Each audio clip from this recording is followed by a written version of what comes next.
नमस्कार। Prabhas Akshay news network के खास कार्यक्रम जन गण मन में आप सभी का स्वागत है। 2014 से पहले भारत में तुष्टीकरण की नीतियों का बोलबाला था, मगर इसके बावजूद अल्पसंख्यकों की आर्थिक सामाजिक स्थिति दयनीय बनी रही। सच्चर कमेटी की रिपोर्ट से यह जगजाहिर हो गया था कि तत्कालीन सरकारों ने अल्पसंख्यकों को सिर्फ वोट बैंक की तरह इस्तेमाल किया और उनके पूर्ण उत्थान के लिए समुचित प्रयास नहीं किए गए। मगर 2014 में मोदी सरकार बनने के बाद से तुष्टीकरण की नीतियों की जगह सबका साथ सबका विकास के सिद्धांत का पालन किया गया, जिससे आज अल्पसंख्यकों की स्थिति में उल्लेखनीय सुधार हुआ है। हम आपको बता दें कि पिछले 11 वर्षों में भारत सरकार ने केंद्रीय स्तर पर अधिसूचित 6 अल्पसंख्यक समुदायों मुस्लिम, ईसाई, सिख, बौद्ध, पारसी और जैन के समावेशी विकास को बढ़ावा देने और सामाजिक आर्थिक अंतर को पाटने की दिशा में महत्वपूर्ण कदम उठाए हैं।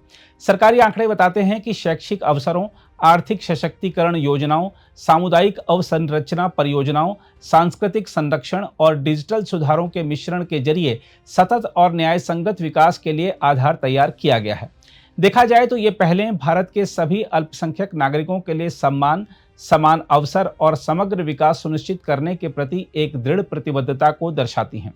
भारत में अल्पसंख्यकों के लिए चल रही योजनाओं की बात करें तो सबसे पहले शिक्षा क्षेत्र में चल रही स्कीमों की बात करते हैं। बेगम हजरत महल राष्ट्रीय छात्रवृत्ति योजना के तहत कक्षा 9 से 12 में पढ़ने वाली अल्पसंख्यक समुदायों की लड़कियों को छात्रवृत्ति प्रदान की गई। इस योजना को मौलाना आजाद शिक्षा फाउंडेशन द्वारा कार्यान्वित किया गया था, जो अल्पसंख्यक कार्य मंत्रालय के तहत एक स्वायत्त निकाय है। जिन छात्रों के माता पिता या अभिभावकों की वार्षिक आय 2 लाख रुपए से अधिक नहीं है, वे इस योजना के तहत छात्रवृत्ति पाने के पात्र हैं। नया सवेरा, जो कि निःशुल्क कोचिंग और संबद्ध योजना है, यह योजना 2007 में शुरू की गई थी, जिसका उद्देश्य 6 अधिसूचित अल्पसंख्यक समुदायों अर्थात सिख, जैन, मुस्लिम, ईसाई, बौद्ध और पारसी से संबंधित छात्रों और अभ्यर्थियों को विशेष कोचिंग के माध्यम से तकनीकी और व्यावसायिक पाठ्यक्रमों में प्रवेश तथा सार्वजनिक क्षेत्र के उपक्रमों, बैंकों और रेलवे सहित केंद्र और राज्य सरकारों के तहत समूह ए, बी और सी सेवाओं तथा अन्य समकक्ष पदों पर भर्ती के लिए प्रतियोगी परीक्षा में अर्हता प्राप्त करने हेतु सहायता प्रदान करना है। इसके अलावा रोजगार और आर्थिक सशक्तिकरण योजनाओं की बात करें तो आपको बता दें कि पीएम विकास एक प्रमुख योजना है, जिसमें 5 पूर्ववर्ती योजनाओं अर्थात सीखो और कमाओ, नई मंजिल, नई रोशनी, हमारी धरोहर और उस्ताद को एकीकृत किया गया है। यह योजना कौशल विकास, अल्पसंख्यक महिलाओं की उद्यमिता और नेतृत्व तथा स्कूल छोड़ने वाले बच्चों के लिए शिक्षा सहायता के माध्यम से 6 अधिसूचित अल्पसंख्यक समुदायों के उत्थान पर ध्यान केंद्रित करती है। उदाहरण के लिए सीखो और कमाओ, इसके तहत योग्यता, आर्थिक रुझान और रोजगार के लिए बाजार की संभावनाओं या स्वरोजगार के आधार पर आधुनिक और पारंपरिक व्यवसायों में युवाओं जो कि 14 से 45 वर्ष तक के हैं, उनके कौशल को उन्नत करने के उद्देश्य से यह योजना 6 अधिसूचित अल्पसंख्यक समुदायों के लिए कार्यान्वित की गई। इस योजना में महिलाओं के लिए 33% निधि निर्धारित की गई है। अगर नई मंजिल योजना की बात करें तो अल्पसंख्यक समुदाय के स्कूल छोड़ने वाले या मदरसों से आने वाले बच्चों के लिए 8 अगस्त 2015 को 50% विश्व बैंक के वित्त पोषण के साथ शुरू की गई यह योजना। इस योजना के तहत औपचारिक शिक्षा, जो कि कक्षा 8वीं से 10वीं तक की है, और बेहतर रोजगार के लिए कौशल प्रशिक्षण प्रदान किया जाता है। इसके अलावा नई रोशनी योजना की बात करें तो इसका उद्देश्य स्वास्थ्य, कानूनी अधिकार, वित्तीय और डिजिटल साक्षरता, जीवन कौशल, स्वच्छ भारत और सामाजिक वकालत जैसे महिला केंद्रित विषयों पर 6 दिवसीय गैर आवासीय तथा 5 दिवसीय आवासीय प्रशिक्षण के माध्यम से अल्पसंख्यक महिलाओं, जो कि 18 से 65 वर्ष तक की हो सकती हैं, उनको सशक्त बनाने के लिए ये योजना शुरू की गई। इसके अलावा हमारी धरोहर योजना की बात करें तो आपको बता दें कि भारतीय संस्कृति के तहत प्रदर्शनियों, साहित्य, दस्तावेज संरक्षण के माध्यम से अल्पसंख्यक समुदायों की समृद्ध विरासत को संरक्षित करने की योजना है ये। इसमें विरासत भवनों का संरक्षण शामिल नहीं है।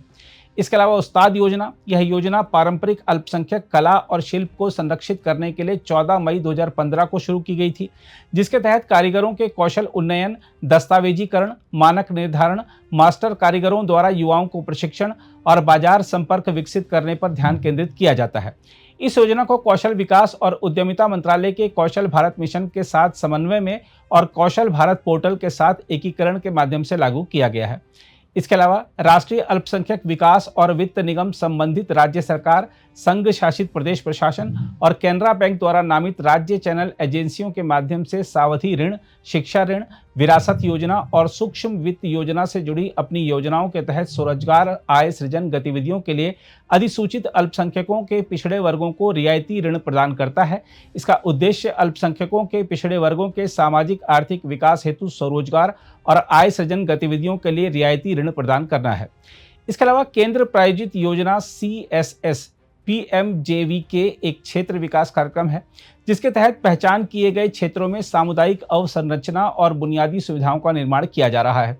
योजना के तहत निर्मित अवसंरचना क्षेत्र में रहने वाले सभी लोगों के लाभ के लिए है।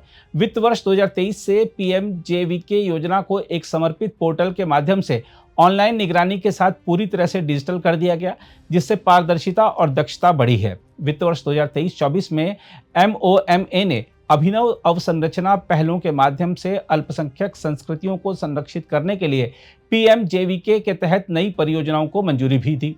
वित्त वर्ष 2014-15 से वित्त वर्ष 2024-25 तक मंत्रालय ने PMJVK के तहत राज्यों और केंद्र शासित प्रदेशों और CGO को 13,150.10 करोड़ रुपए के केंद्रीय हिस्से के साथ स्वास्थ्य, शिक्षा, खेल, स्वच्छता, महिला और बाल विकास, नवीकरणीय ऊर्जा जैसे विभिन्न क्षेत्रों में लगभग 5.63 लाख इकाइयों के लिए 18,416.24 करोड़ रुपए की परियोजनाओं को मंजूरी भी दी है। साथ ही सामाजिक आर्थिक विषमताओं को कम करने के लिए प्रधानमंत्री जन विकास कार्यक्रम यानी PMJVK लागू किया गया है।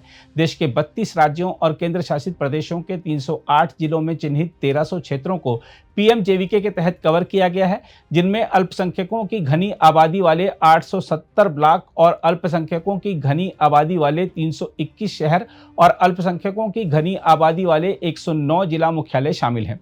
ये एकीकृत पहल सामूहिक रूप से अंतर को पाटने, अल्पसंख्यक समुदायों के कल्याण को बढ़ावा देने और भारत के व्यापक विकास में उनके पूर्ण समावेश और सशक्तिकरण को सुनिश्चित करने के लिए काम करती हैं। इसके अलावा हज समिति अधिनियम 2002 और उसके तहत बनाए गए नियमों के प्रशासन सहित हज तीर्थयात्रा को 1 अक्टूबर 2016 से विदेश मंत्रालय से अल्पसंख्यक कार्य मंत्रालय को हस्तांतरित कर दिया गया। भारत सरकार ने हज के महत्व को समझते हुए तीर्थयात्रा को खासकर कम आय वाले व्यक्तियों के लिए सुविधाजनक बनाने हेतु कई प्रावधान किए हैं। जैसे हज सुविधा ऐप की बात कर लें, तीर्थयात्रा के अनुभव को बेहतर बनाने हेतु सूचना प्रौद्योगिकी का लाभ उठाने के लिए ऐप लॉन्च किया गया।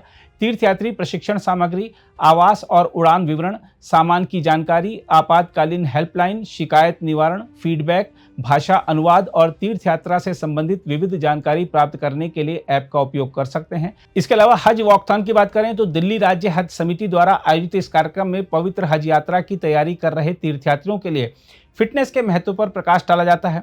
इस कार्यक्रम का उद्देश्य तीर्थयात्रियों की आध्यात्मिक यात्रा से पहले उनकी सेहत और शारीरिक तंदुरुस्ती की जरूरत पर जोर देना है। बौद्ध विकास योजना की बात करें तो आपको बता दें कि इस योजना का उद्देश्य शिक्षा, स्वास्थ्य, खेल, नवीकरणीय ऊर्जा और पर्यटन में अवसंरचना विकास के माध्यम से बौद्ध आबादी की सामाजिक आर्थिक उन्नति का समर्थन करना है। परियोजनाओं में बौद्ध विद्यालयों, पेयजल आपूर्ति और युवा खेल पहलों के लिए सुविधाएं शामिल हैं, जो मुख्य रूप से लद्दाख से सिक्किम तक के हिमालयी क्षेत्र और दिल्ली के कुछ हिस्सों को कवर करती हैं।